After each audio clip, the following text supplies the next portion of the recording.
Every time I open this drawer, this knob always comes off if it's broken. And the other day I realized that I can actually fix it with 3D printing. And I also realized it was the best video I can make to show you guys how we at P&M Prints design and prototype our ideas into reality.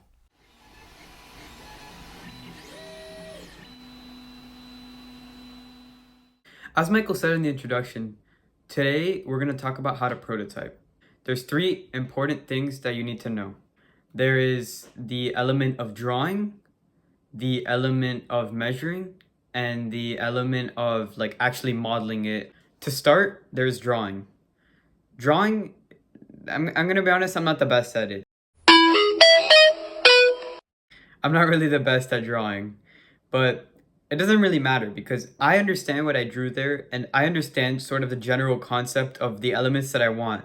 Like in this example, even though it's bad, there's a car, there's wheels, there's a window, and there's a door. And that sort of gets the general idea down. To go off of what Pablo was saying and apply it to this project, I'm literally just going to sketch a copy of what I think the doorknob should look like. I think it should have a little base, maybe a little rounded base like that.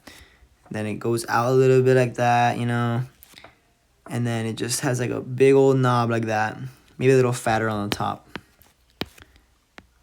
And that's it. That is all you need to do for the first stage of prototyping.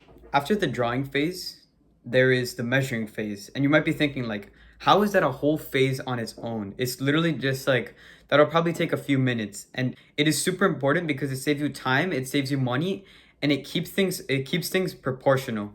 The reason it saves time and money is because, first of all, you don't really have to model as many times.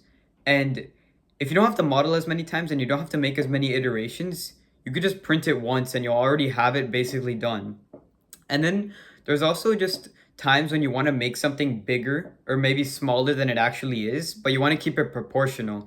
And in order to do that, you need to take measurements of everything.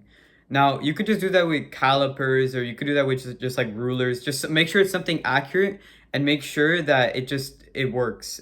So as Pablo mentioned, measuring is probably the most important step when you're doing your drawing and your modeling. So I went ahead and measured every single possible dimension that I thought was important for this build. First, I measured the top length of the knob. Then I measured the neck of the knob. Then I measured the base diameter. And then the entire height. And then I actually realized, oh wait, I'm missing a really important measurement. The measurement of the thread size to put the knob onto the drawer.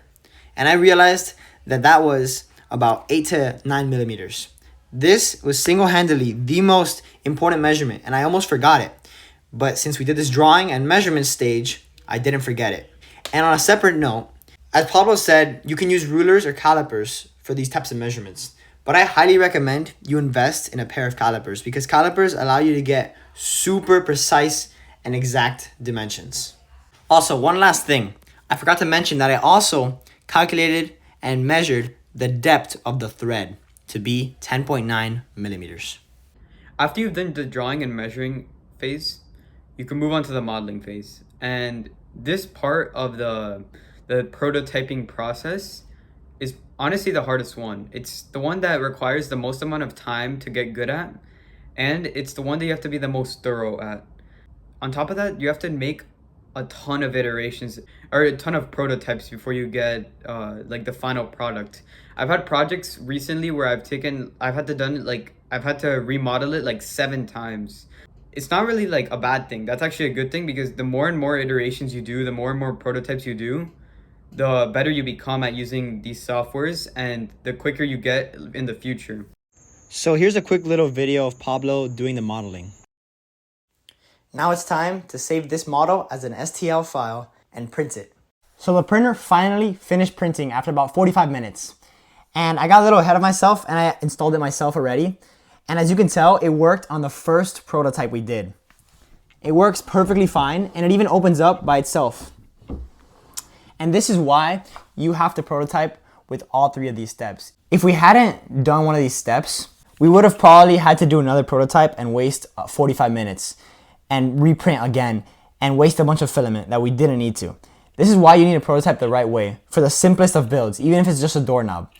And especially for the complex builds, because those are the builds that if you mess up something very minute like a measurement, it could throw off the entire build and waste hours of your life. Thank you so much for watching, guys. And if you haven't already, like and subscribe and watch last week's video.